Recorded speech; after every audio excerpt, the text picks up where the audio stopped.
Okay, so we're beginning our final big unit in BC Calculus on series. So we're going to spend a day here going back and reviewing what you should already have learned about series but may have forgotten or claim you never have seen possibly, beginning with that little thing that looks like an exclamation point called a factorial.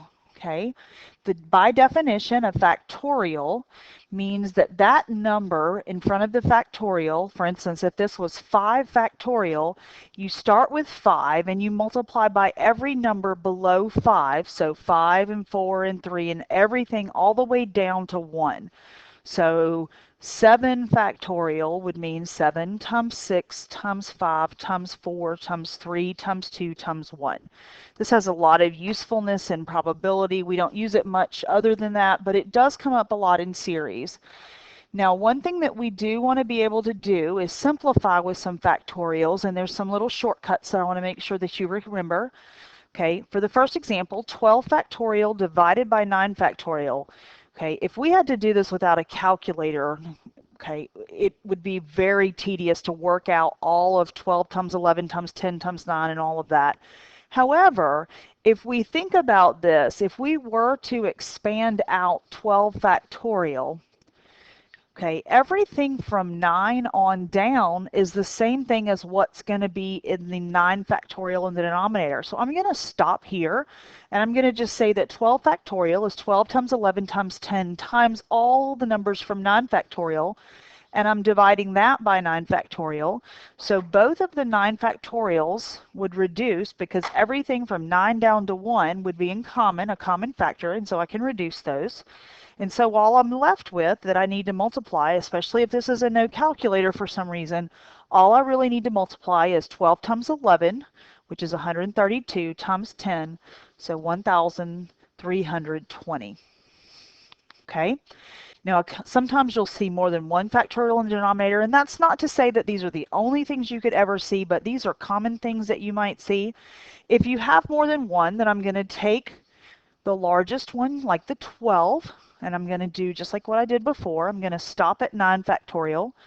Okay, I'm going to leave this as 9 factorial, and then I'm going to expand out the other one as 3 times 2 times 1. Of course, you could leave out the times 1 part. Okay, all right, again, all the 9 factorial from there down is going to be gone. All right, and then for what's left, I could also reduce and say, well, that's 6 and this is 12, so that would be 2. So 2 times 11 gives me 22 times 10 is 220. That comes up a lot too. Okay? All right, so there's just a really quick review of factorials. Okay? So now we're going to go into this concept of sequences and series. Essentially what we're talking about with sequences and series are numbers in some sort of pattern. There's some sort of pattern for how to get from the first term to the second term to the third term and so on. Okay? Now we don't work in calculus much with sequences, but that is what everything is based on initially. Okay, my Cole students work with sequences. A sequence is a list of numbers. There's some pattern to them and they're just separated by commas. Okay, a series you learned later was not just the list of numbers, but the sum of the list of the numbers. And because we're needing the sum of the list, that instead of having commas between them, we're going to have them separated by plus signs or occasionally minus signs if they're negative. Okay, a couple of other vocabulary words I want to get through. A series or a sequence could be finite, meaning that it has an exact ending point. It only has 5 terms and then it stops, or it only has 100 terms and then it stops. Okay, a lot of sequences and series are infinite. They continue forever in whatever the established pattern is, but it will never end. It will just keep going and going. All right, one of the first things you should have learned about sequences and then later series is that they can be arithmetic. Arithmetic sequences and series are formed by repeated addition. You have some number that you start with and you repeatedly add some constant to that over and over again. Because you are constantly adding the same number, because the rate of change is constant, it ends up making a linear function. Okay, geometric sequences and series are formed by repeated multiplication. You start with something and then you multiply by the same number over and over again. And since we're dealing with repeated multiplication, it ends up being an exponential function. Okay, there's lots and lots of other sequences and series out there. We can use the factorials that we just reviewed. Okay, we can see one with perfect squares in it. It can be exponentials and linears, just like the arithmetic and geometric. What you see a lot of times with these series is a fraction where there's a rule for how to find the numerator and a separate rule for how to find the denominator. Okay, all right. Last little set of vocabulary words here are convergent and divergent. Okay, if a series or a sequence is convergent, it converges to a single number. Okay, in other words, as you go on forever and ever and ever to infinity, when you create the infinite amount of terms, they seem to be approaching some single number. They seem to be converging. So think of that as like what we've done previously with limit. And then if they're not convergent, then they're divergent. They're not going to converge. Now, in calculus, we're mainly going to deal with infinite series, okay? And we're going to be sticking mostly in the category of geometric and other, okay? All right, so let's do a super quick review of arithmetic sequences, okay? Some examples, I could be starting with 7 and then adding 3 repeatedly. So 10, 13, 16, 19, and so on. Okay, or I could be starting with 20 and adding negative 12. 8, okay, add a negative 12 to that will be negative 4. Add a negative 12 to that will be a negative 16, and so on. I guess that really should be a minus there.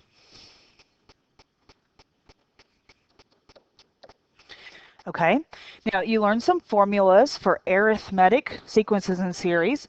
If we're trying to find the nth term of any arithmetic sequence, okay, this gives us a rule for finding the nth term. Okay, a sub n is our nth term, any old term we're trying to find. Okay, this says, hey, start with whatever number you started with, the first term, a sub 1, and then you add the common difference, okay? In this first example, the common difference was 3, because that's what I was adding over and over again to get to the next term. In the second example we looked at, the common difference was negative 12, okay? Now, if you needed to find the sum of a series, okay, if you said find the sum of the first 10 terms, then you learned a formula that you can add the first and last terms together, divide it by 2, and then multiply by the number of terms. Okay, this is all review, and as far as you as an AP Calculus student are concerned, what do you need to know about arithmetic series? Well, here's what you need to know. All arithmetic series diverge, so we really don't talk about them much. Okay, just be aware that they do diverge if they're arithmetic. Okay, now we do need to focus a little bit more on geometric series. Okay, a geometric series again is formed by repeatedly multiplying some starting value by the same number. Okay, if we go back to arithmetic series, okay, they have a common difference, a number that's being added repeatedly. Geometric series have a number that's being multiplied repeatedly called a common ratio. Okay, all right, so here's a few examples. All right, start with 2, and then each time to get the next number, multiply it by 5. 10, 50, 250, and so on. And I happen to be creating all of these as infinite series. They don't have to be infinite. They could be finite. Most of what we're going to deal with is infinite. Okay? All right. We could have a number like 24. Okay? And we could be multiplying it by a common ratio of 1/3. Okay? So if I multiply this by 1/3, I'll get 8. If I multiply that by 1/3, I'll get 8/3. If I multiply that by 1/3, I'll get 8/9, and so on. Okay, now a common ratio can be a negative number. I want to talk for just a minute about what happens when the common ratio is negative.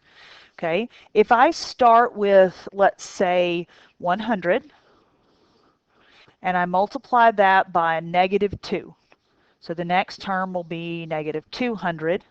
Multiply that by negative 2 will be positive 400, and then negative 800, and then positive 1600, and so on.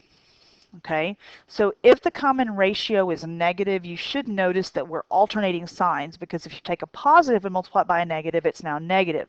But that negative multiplied by a negative alternates back to a positive. Okay, now we don't need this formula much, but it is nice to remember that our basic form to find the nth term is a sub n is, what are you starting at, a sub 1 multiplied by r, that common ratio, n minus 1 times. Okay? All right. Now, what we're more likely to be concerned with is the sum of an infinite geometric series. Okay? All right, so let's talk for just a minute in categories. What if r, the common ratio, the number we're multiplying by over and over again, has an absolute value that is bigger than 1? Okay? All right, of the two that we just talked about in the last page, the two that had a common ratio bigger than 1 were the first one and the last one. Okay? So 2 plus 10 plus 50 plus 250 and so on. Okay, if this went on forever and I was trying to say, hey, is there a number that these sums seem to be approaching? Okay, well, these numbers are just going to get bigger and bigger and bigger and bigger and bigger as I go. So it's not going to be approaching anything. Okay, what about when the value of r, this was when r was 5, this is when r is negative 2. Okay, so I had 100 minus 200. Okay, I could stop and add those together, and then add the 400, and then add the negative 800, and so on. Okay, this is going to alternate back and forth between a negative number and a positive number, a negative number and a positive number, and it's not going to really approach anything as we go on towards infinity. Okay, so if the common ratio, the absolute value of the common ratio, is anything bigger than 1, like 5 or negative 2, then you can't find the sum. It's not going to converge to a single number. However, if the common ratio is less than 1, okay, like the middle example that we looked at, okay, 24 plus 8 plus 8 thirds plus 8 ninths, and so on, where r was 1/3. Okay, you can play around with this in your calculator, and we'll look at this a little bit more later, but these actually do, if you play around with this, 24 plus 8 is 32, plus 2 2/3 would be 34 2/3, and you're going to find that actually it does seem to be converging to a single number. Okay, now the formula for the sum of an infinite geometric series, okay, very, very important, that it only will work if the absolute value of r is less than 1. If the common ratio that you're multiplying by is a positive or negative fraction less than 1, then you actually can find that sum. No matter how many terms you add, the sum that's being approached, it can be found as a sub 1 over 1 minus r. So if we go back to this example here, the sum for this series will be the first term, 24, over 1 minus the common ratio, 1/3. So that'll be 24 divided by 2/3. Okay, so it turns out that this infinite geometric series, okay, the sum of this infinite geometric series is actually approaching 36. Okay? All right, so that's one of the things that becomes real important for what we're looking at. Okay? All right. Last part of what I want to review with you is sigma notation or summation notation. This is a way that gives us a way to write the sum for any series as a rule for that. Okay? All right, so you'll see this big Greek letter sigma, and hopefully maybe you remember that anytime you see a sigma, it always means sum. Sigma always means sum. Add the numbers together, okay? All right, you'll see typically a number like and by the way, this variable here, k, is very arbitrary. You'll see k, you'll see n, sometimes you'll see I, and it seems a little awkward because we usually use I for imaginary numbers, but they will occasionally use I for that. Okay, but this says from 1, okay, starting with the first term and then going up to the nth term, and it will be clearly defined where to start and where to stop. This is often 1 down here, but it doesn't have to be a 1. Okay, but it'll tell you to go from the first term to the 10th term, or from the 0 term to the 12th term, or 0 term to the 3rd term. Okay, and it really, doesn't have to be positive, but it typically is. A lot of times the n up there will be infinity, meaning the sum of an infinite series. So we'll see that a lot. The a sub n gives you the rule for finding the terms in the series. Okay? All right, so two different kinds of problems. We're going to go both ways. I'm going to give you a sigma notation, and you're going to find the sum. For instance, the sum from the second term to the sixth term using the rule 5 minus 3n. Okay? So what I'm going to do is start with the number here on bottom, 2. I'm going to plug in a 2. 5 minus 3 times 2 is negative 1. So the second term is negative 1. Okay, go up until you reach 6. We started with the second term. Now we're going to go to the third term. Plug in a 3. 5 minus 3 times 3, 5 minus 9 is negative 4. Okay, and you may start to see the pattern. So the second term was negative 1. The third term was negative 4. The fourth term, 5 minus 3 times 4, 5 minus 12 is negative 7. After a few terms, you kind of notice, wait a minute, this is a linear one. 5 minus 3n is a linear function, and the common ratio, the common difference is negative 3. So the second term was negative 1. The third term was negative 4. The fourth term was negative 7. Fifth term will be negative 10. And then the sixth term, remember this is the second term, third, fourth, fifth, and sixth terms. Okay, all right, and I did not use the first term, even though the negative 1 is what I wrote first. It actually represents the second term in this series because I was told to start at the second term.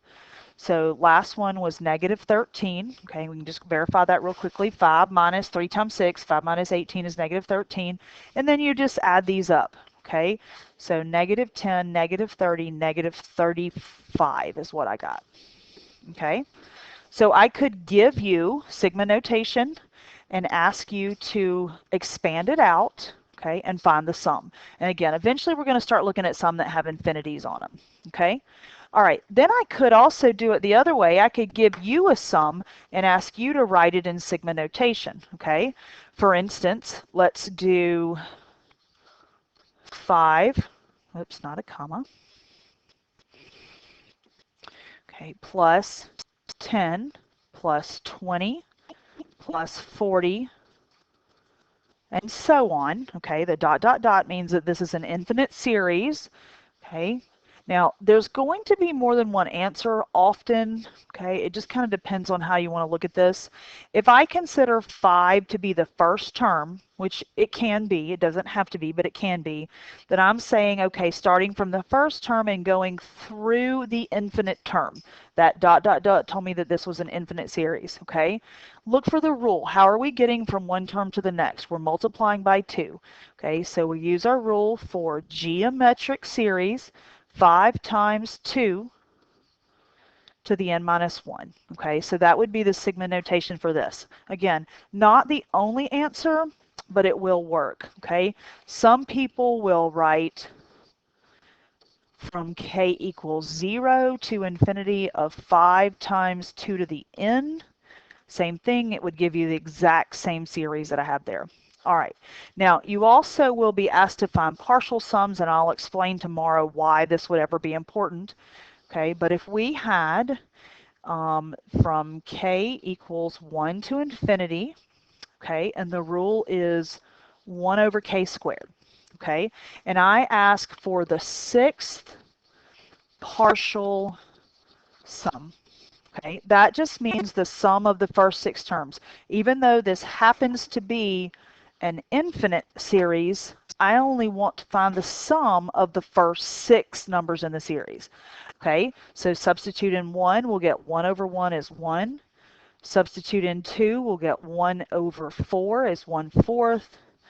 3 will give us 1/9. 4 will give us 1/16. 5 will give us 1/25. And 6 will give us 1/36. Okay, and I don't have a calculator handy, but we would just add all those fractions up, and whatever that turned out to be would be the sixth partial sum. All right, so let's try the worksheet now for the remainder of this period today. Thank you for listening.